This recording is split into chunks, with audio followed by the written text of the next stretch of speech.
All right, glad to have you back this morning as we continue to walk through this psalm, fifth psalm. Uh, Moving kind of slowly, but just kind of taking it paragraph by paragraph, thought, phrase by phrase, as we look at how David dealt with his son and those who were following him who had turned against him. Those who were, the Bible word would be slander, those that were slandering him, those that were gossiping and lying against him. He is crying out to God, and we are seeing how he did that. What his pattern was for dealing with those kinds of people. In the first couple of verses, we see how he turns to God. Kind of one of those no-brainer answers. Then he begins to pray, and he calls on the very character of God. God, because this is who you are, you can't let this stand. Is basically what David is praying. Then he commits himself to worship God and to be obedient to God in spite of his current situation. Picking up now in these verses, we're going to see that David, he's going to pray for some very specific things. He's going to ask God for three different things here in these next. We're going to cover 5 verses this morning. I'm going to cover them kind of quickly, but he asks for 3 things in these next 5 verses. And so stop what you're doing before we go any further. Reach down there and like and share the video so more people can see it. And then let's turn in our Bibles to Psalm 5, the 8th verse. David says this: "Lead me, O Lord, in thy righteousness because of my enemies. Make thy way straight before my face." So the first thing David is going to pray for. David's going to pray for several things in these verses. He knows that as sometimes it does happen. Sometimes God does allow His people to be defeated. We see that in the nation of Israel repeatedly. But he believes that God is going to deliver him, and he's praying for God to deliver him. And so David prays for these 3 things. First thing is pretty obvious there. In verse 8, he prays that God would lead him. He prays, "Lord, lead me. Make thy way straight before my face."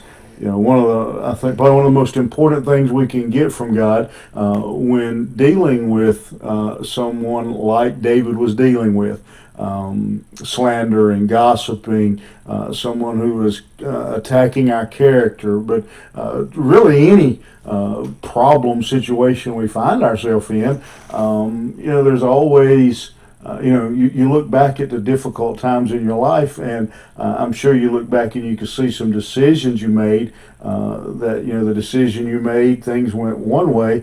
Had you made the decision, a different decision, you would have got a different result. And no doubt all of us look back at some of the situations of our life and think, man, I wish I'd have done that differently. I wish I'd have made this decision instead of that decision. And anytime we are, in particular when we're dealing, I think, with people like David was dealing with, who are gossiping and slandering, and we need God's guidance in how to respond, because if we respond wrong, we can make the matters worse. And so David recognizes that. He says, "Lord, lead me, guide me." Why? Because of my enemies. Lord, this is a very dangerous situation I'm in. And look what he prays for as part of that. He says, "Make thy way straight before my face." Do you hear what he says? David says, "Make thy way straight." what's he saying? He says, Lord, make your way clear to me. So let's think about it. What is David saying? David is acknowledging, God, you have a way. I have a way, you have a way. Lord, make your way clear. God, make your path, your road, make it very clear for me. Make it straight. Literally, the word straight, I mean, that's what it means. It means make it straight, make it easy to follow. David said, make this path, really wide, really smooth, really clear. If you've ever walked through the woods on a path, sometimes it's kind of hard to tell where path is and where wood is. And if you're not careful, you get off the path and off into the woods. And so David says, Lord, make it a clear cut. Get everything out of my way. Make it very clear, of where I'm supposed to go. And if you think about some of the obstacles that would face you in a time like this, your own emotion, your son has rebelled against you. You've been run off the throne. It'd be easy to let your emotions get the best of you. No doubt David was having people in his ear telling him what he ought to do, what he could do, what he should have done. And so David prays, first of all, Lord, show me your path. Why? Well, look what he says here in this next verse when he says, for there is no faithfulness in their mouth. Their inward part is very wicked. Their throat is an open sepulchre. They flatter with their tongue. And so David is, again, he's praying and comparing himself to Absalom and his followers, and he describes them as as evil and rotten, and he is saying, Lord, very brutal description of the sin of his son. And it helps us to understand, I think, the nature, how God sees our words when we slander, gossip, talk about others. He says every word is a lie, that nothing they say is true, that their inward part is wicked. He's saying, it's coming from the inside. What is in the well comes up in the bucket. He says these are, they're rotten. Basically, he's saying they're rotten to the core. Their throat is an open sepulcher. They're basically their mouth is a grave. That's the foul, disgusting odor that would come from a sepulcher, from a grave. That's the words that they are using, and they flatter with their tongue. Think about that. And so he's describing their words, and so David begins here this prayer by praying first of all for God lead him in spite of the evil, wicked words of the enemy. Probably one of the number one things we probably should learn to pray for, as David did, is for the leadership of God in all that we do. We all face decisions. We have thousands and thousands of decisions, literally, that we make every day, and many of those decisions, they're insignificant. They have no real bearing on much of anything. Will I sit on that stool or that stool, or will I, wear those shoes or those shoes? We make thousands of decisions, and most of them are unimportant. Most of them really don't have a long-term impact, but some of them do. And so, especially when dealing with those who would attack us and slander us. David says that we pray, he prayed anyway, and we should learn from that to pray for God's leadership. Then David's going to pray, secondly, for God's judgment or God's justice. He says, destroy them, O God, let them fall by their own counsel, cast them out in the multitude of their transgressions, for they have rebelled against thee. Let all those that put their trust in thee rejoice. Let them shout for joy because thou defendest them. Let them also that love thy name be joyful in thee. For thou, Lord, will bless the righteous. With favor wilt thou compass him as with a shield.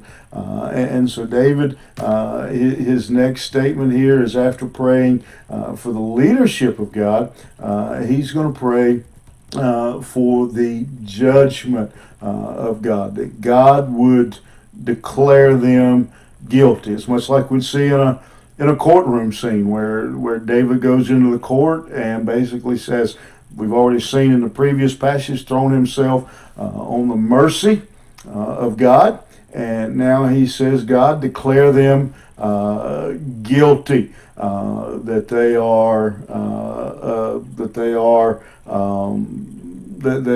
wicked, they are slanderers. Hold them accountable. And so the word that David is using there is a word that actually calls out for retribution. Not just, we see this sometimes in our court system, people get declared guilty and walk away.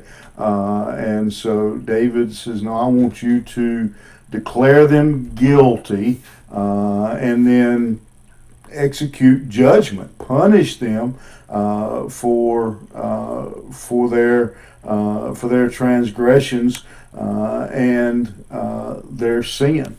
And then finally, the third thing that David's going to pray for here in the 11th verse, he begins that he prays for God to bless him. He's going to ask God to protect him, to take care of him, to keep him safe, and to bless him. And so David shows us three things here that he prays for when dealing with a slanderer. Lord, lead me, and that's a good prayer in any situation. Lord, prove them guilty. And then finally, the third is he prays for the blessing of God. Again, and protection of God. Again, not a bad prayer anytime, but certainly when dealing with those difficult situations in our life. And so he goes on. Another thing that he does there that's interesting is let all those that put their trust in thee rejoice. Let them ever shout for joy. Do you see those words there? Not let me put my trust in thee and let me shout for joy, but let all put their, let them. That's important, I think. David here, and he goes on, because thou hast defended them, let them also that love thy name be joyful in thee. For you bless the righteous, with favor wilt thou compass him as with a shield. And so David here does something I think is very important element of this prayer, is he doesn't again pray selfishly, doesn't pray just for himself, but he prays that God would bless them, that God would take care of them. Over and over in those two verses, he is praying for God's protection and God's blessing on his people. And so we have this, I think, a great example of David's selflessness, David's love for his people. Again, David, you may be put off a little bit by David's words of praying for God to declare them guilty. But look what he does. He says, those that are liars, those that are sinners, those that are wicked, judge them. Those that are obedient, bless them. I don't think we can fault that prayer. I think, we see that, we see that in the book of Revelation even.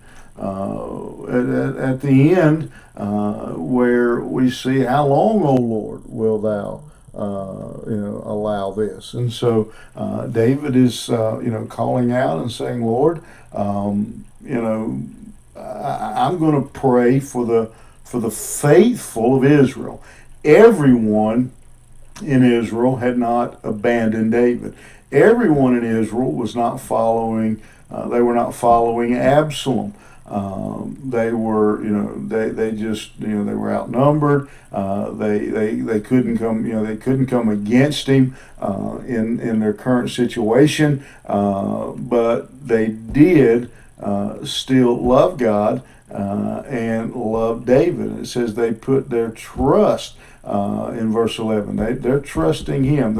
He said, Lord, not only am I looking to you for deliverance, but your people, there are some righteous people still in Jerusalem. And so, Lord, I'm praying that you would, you would be but faithful to them as well. And so there's a great pattern right here in this psalm that's being revealed to us. David seeks the Lord's guidance. God, I want you to guide me in righteousness. It's easy, especially in the context here of being attacked and slandered. It's easy to take the low road. You punch me, I punch you back. You say something bad about me, I say two things bad about you. And how that works. We've all got caught up in that back and forth of verbally attacking one another. And so David says, Lord, lead me through this. Keep me on the path of righteousness. Secondly, David's going to then, not only that, but he doesn't seek, David doesn't look for vengeance. David doesn't go out and try to get revenge. He says, Lord, you handle it. You take care of it. Whatever whatever you do, God, however you determine it,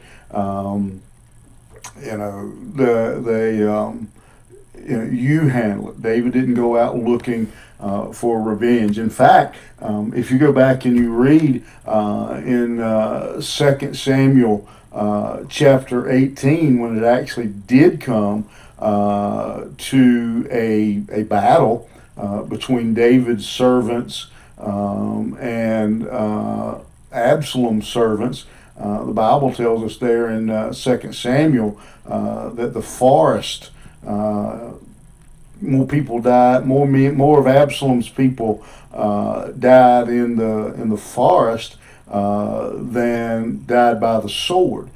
So in other words, God did execute judgment and vengeance, and so David trusted God for vengeance in this situation. Maybe right now you're thinking of your situation. You see their face. You're thinking about who it is, and you're thinking, "Man, I'd like to just punch them right in the throat."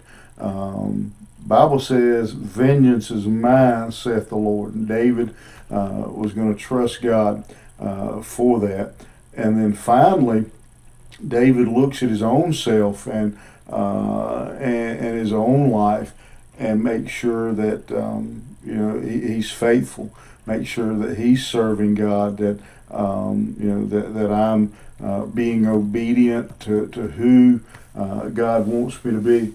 And so there you have it. 3 ways that David dealt with those that were attacking him, those who were gossiping and lying about him. He looked for God to guide him. He trusted God to get payback. He didn't take matters into his own hand. And then third, and perhaps the most important, was David looked at himself in the mirror. Somebody told me one time, said there's no use in complaining because half the people don't care and the other half think you deserve it. Sometimes in situations like this, maybe we need to look in the mirror and pray, Lord, make sure I am who I'm supposed to be, that I'm not getting, maybe what I deserve. And so David gives us here how we can handle, how we should handle those who would attack us and come against us. I hope it helps you. I hope it helps you deal with that situation that you're thinking about right now. Have a great day. We'll see you here next time.